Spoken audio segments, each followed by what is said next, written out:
Bismillahirrahmanirrahim. Assalamualaikum warahmatullahi wabarakatuh.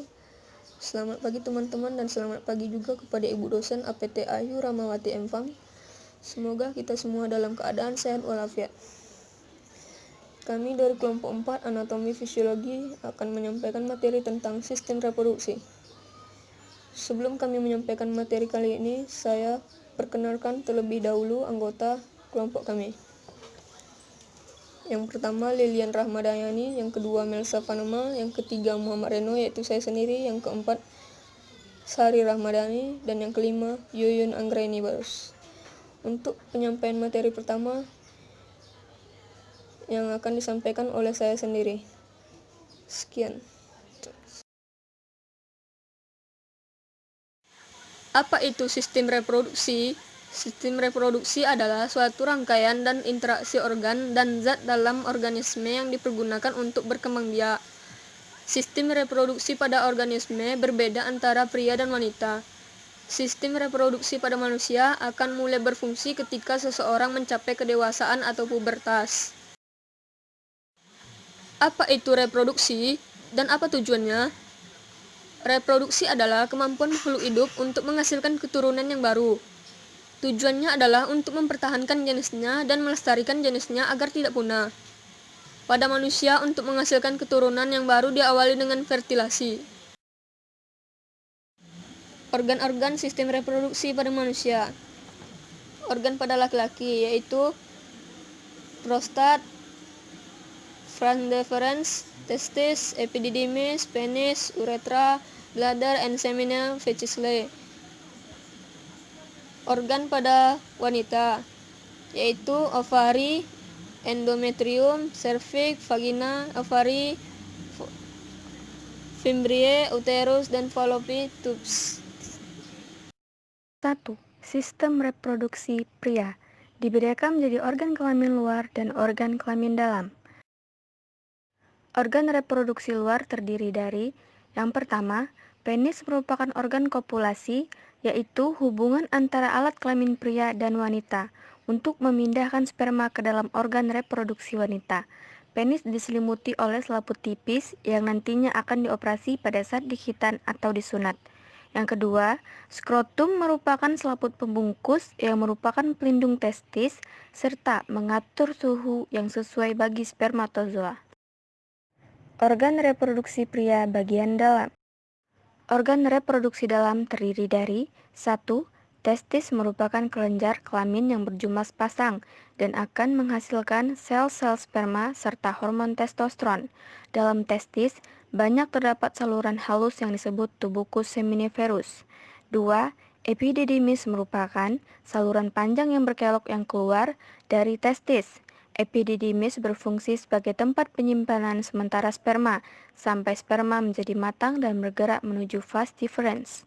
3. Vas deferens merupakan saluran panjang dan lurus yang mengarah ke atas dan berujung di kelenjar prostat.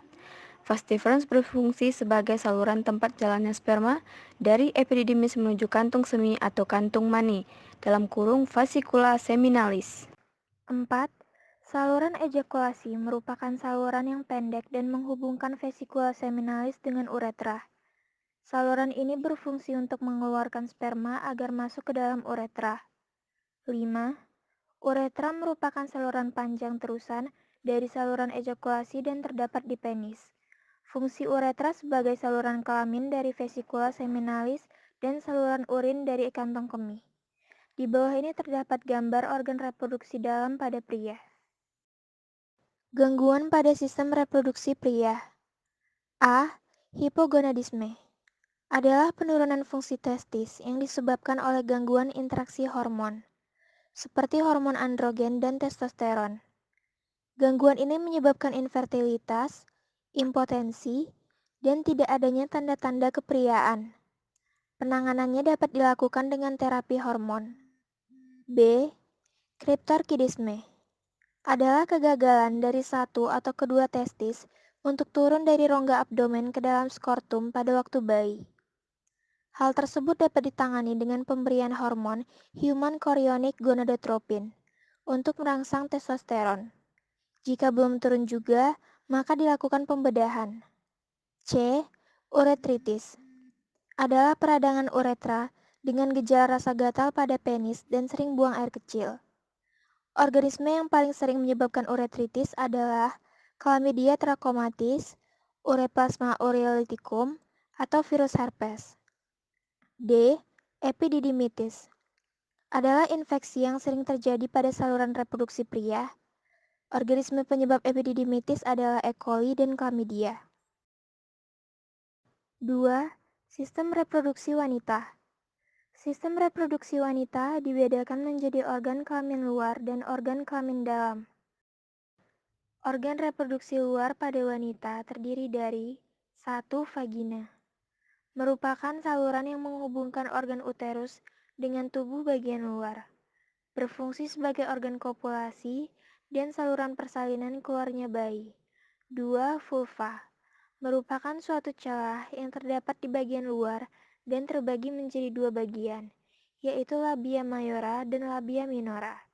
Labia mayora merupakan sepasang bibir besar yang terletak di bagian luar dan membatasi vulva, sedangkan labia minora merupakan sepasang bibir kecil yang terletak di bagian dalam dan membatasi vulva. Di bawah ini terdapat gambar dan bagian-bagian organ reproduksi luar pada wanita. Organ reproduksi dalam pada wanita terdiri dari 1. Ovarium, merupakan organ utama pada wanita, berjumlah sepasang dan terletak di rongga perut pada daerah pinggang sebelah kiri dan kanan. Berfungsi untuk menghasilkan sel ovum dan hormon wanita seperti estrogen dan progesteron. 2. Fimbria, merupakan serabut atau silia lembut yang terdapat di bagian pangkal ovarium berdekatan dengan ujung saluran oviduk. Berfungsi untuk menangkap sel ovum yang telah matang yang dikeluarkan oleh ovarium. 3. Infundibulum, merupakan bagian ujung oviduk yang berbentuk corong atau membesar dan berdekatan dengan fimbria. Berfungsi untuk menampung sel ovum yang telah ditangkap oleh fimbria. 4.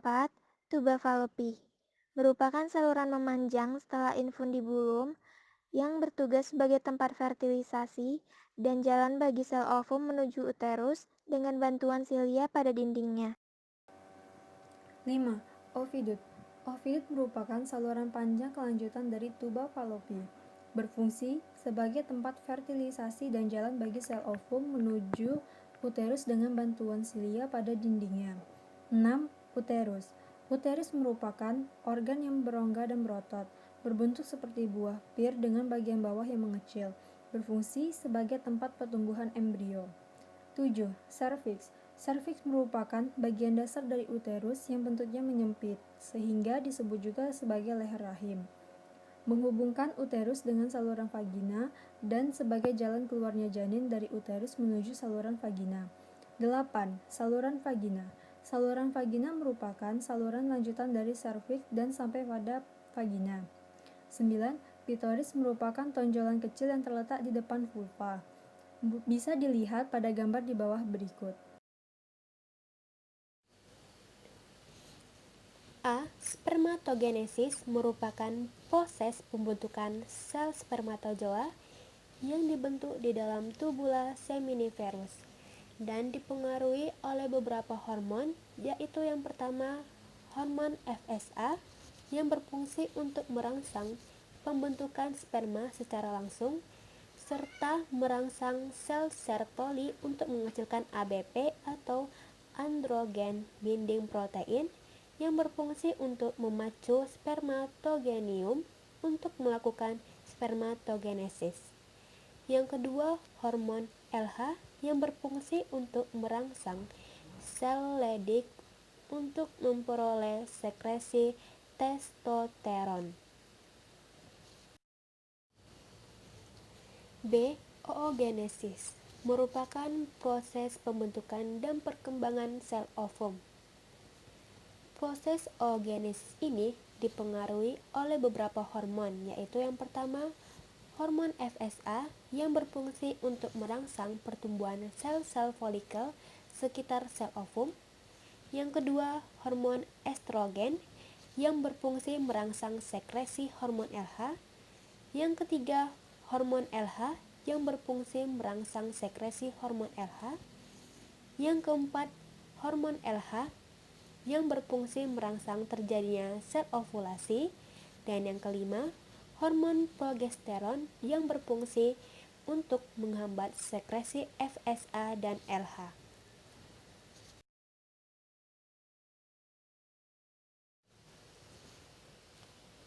Baiklah, selanjutnya yaitu fertilasi. Apa sih fertilasi itu? Fertilasi merupakan pembuahan atau dengan kata lain peleburan sel sperma dengan sel telur.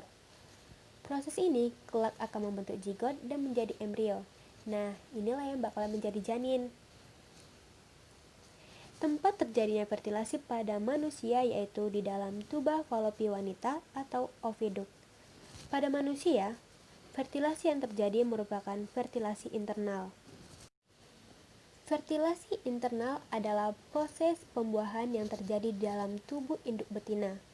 Memang, fertilasi pada manusia akan menghasilkan jumlah individu yang lebih sedikit tetapi lebih aman. Lalu, apa sih fungsi dari fertilasi itu? Fungsi utama fertilasi adalah menghasilkan keturunan. Tetapi, masih ada loh beberapa fungsi fertilasi yang lainnya, yaitu yang pertama, mengaktifasi sel telur untuk memulai proses perkembangan. Yang kedua, menurunkan materi genetik dari jantan dan betina ke anak. Yang ketiga, membuat jumlah kromosom dari haploid menjadi diploid. Dan yang keempat, menentukan jenis kelamin anak. Ada beberapa hal yang diperlukan di dalam proses fertilasi, yaitu sel telur, sel sperma, tuba falopi, dan rahim. Keempat hal tersebut adalah hal yang minimal harus ada agar fertilasi bisa terjadi. Fertilasi hanya bisa terjadi jika sel telur dan sel sperma dari spesies yang sama bertemu. Contohnya, sel telur manusia akan dibuahi bila bertemu sel sperma manusia. Hal yang sama berlaku pada makhluk hidup lainnya.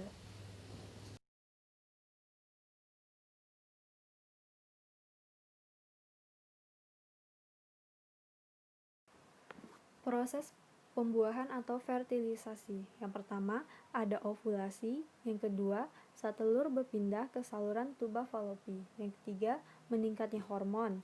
Yang keempat, jika sel telur tidak dibuahi. Yang kelima, jika ada proses fertilisasi atau konsepsi. Yang keenam, implantasi atau perpindahan sel telur yang sudah dibuahi ke rahim. Yang ketujuh, munculnya hormon kehamilan. Bisa dilihat pada gambar berikut yang menjelaskan tentang proses pembuahan atau fertilisasi. Gangguan pada sistem reproduksi wanita. Pertama, gangguan menstruasi. Gangguan menstruasi pada wanita dibedakan menjadi dua jenis, yaitu amenore primer dan amenore sekunder. Apa itu amenore primer? Amenore primer adalah tidak terjadinya menstruasi sampai usia 17 tahun dengan atau tanpa perkembangan seksual. Sedangkan amenore sekunder adalah tidak terjadinya menstruasi selama 3-6 bulan atau lebih pada orang yang tengah mengalami siklus menstruasi. Yang kedua, kanker genitalia. Kanker genitalia pada wanita dapat terjadi pada vagina, serviks, dan ovarium. Yang ketiga, kanker vagina. Kanker vagina tidak diketahui penyebabnya, tetapi kemungkinan terjadi karena iritasi yang diantaranya disebabkan oleh virus. Pengobatannya antara lain dengan kemoterapi dan bedah laser. Yang keempat, kanker serviks. Apa itu kanker serviks? Kanker serviks adalah keadaan di mana sel-sel abnormal tubuh di seluruh lapisan epitel serviks. Penanganan dapat dilakukan dengan mengangkat uterus, oviduct, ovarium, sepertiga bagian atas vagina, dan kelenjar limfa panggul.